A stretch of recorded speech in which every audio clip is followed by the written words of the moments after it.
جاية النهاردة أقول لك معلومات عن السلاحف لو أنت عندك سلحف أو أنت بتفكر تربي سلحف.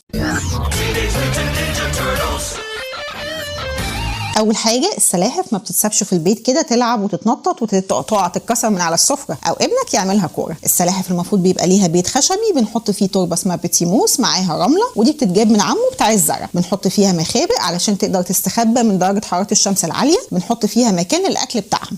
السلحف بتاعنا بنعمل له حمام مائي كل 3 أيام عشان يعمل تويلت. السلحف بتاعنا بياخد جرعات للديدان والحشرات كل 3 شهور أو كل شهرين على حسب السلحف بتاعك. خلي بالك لو عندك كلب هينقل له حشرة القراد. السلحف بتاعنا ما بينقلناش امراض فهو امن علينا. السلحف بتاعنا بياكل اكل كتير جدا، منها الورقيات، الخس، الجزر، بعض الفواكه زي البطيخ والتوت، بعض انواع البروتين زي الحشرات والديدان، وبعض انواع القواقع. ممنوعين الثوم والبصل والبروكلي. السلحف بتاعك المفروض تحط له يوفي لامب في الشتاء علشان يبقى مصدر للتدفئه بتاعته. السلحف بتاعك ما تنساش انك تحط له مصدر للكالسيوم زي عظم الصبيط او بما يعرف بالسيبيا. اي استفسار او سؤال عايز تعرفه عن السلحف بتاعك اسألني وانا هرد عليك.